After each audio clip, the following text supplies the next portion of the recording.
Welcome to the original St. Paul's School. Now, obviously it's not used as a school building anymore. It is our storage shed, and I wanted to bring you into this room because most of you never actually get to see this part of our campus. And I brought you here because I wanted to use a vise that we have here on campus. And I'm going to ask Mike if he could help me out. Mike, could you put your finger right here? And don't worry,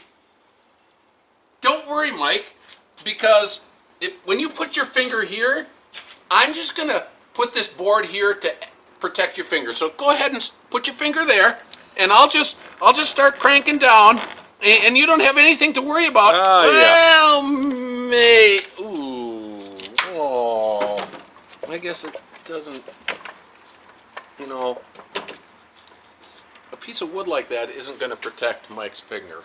I would have pulled it out too. What he really needs to protect his finger is a champion like this.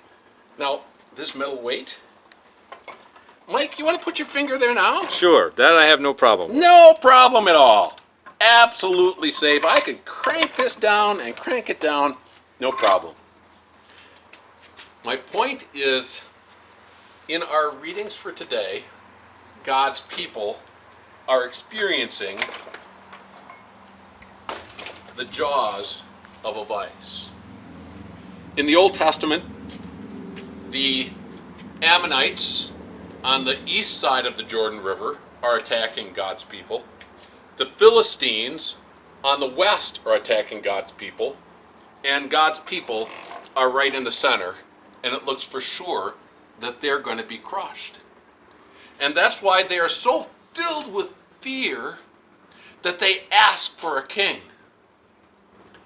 But in our lesson for today, we're going to see that kings are just kind of like rotten pieces of wood.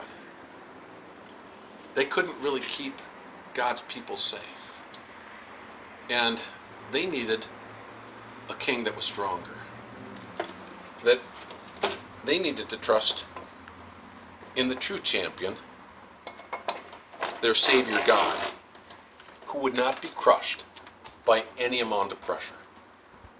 Now that's our Old Testament lesson for today. That's 1 Samuel chapters 13 and 14.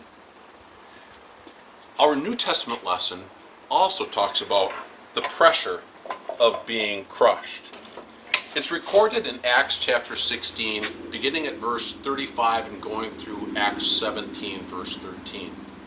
And it's the Apostle Paul on his second missionary journey, and he is in Macedonia, northern Greece.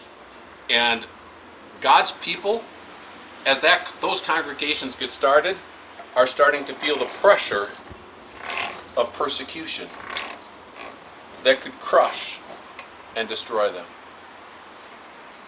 But God be praised, especially the Bereans recognized the importance of searching the scriptures so that they could claim the champion, the Savior who rose from the dead.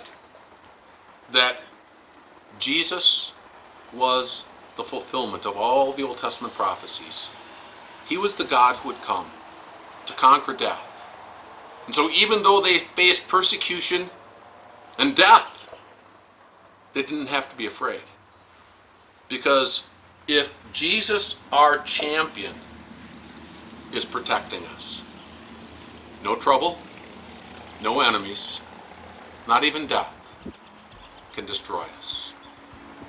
We are safe because he will not be crushed. God bless your reading.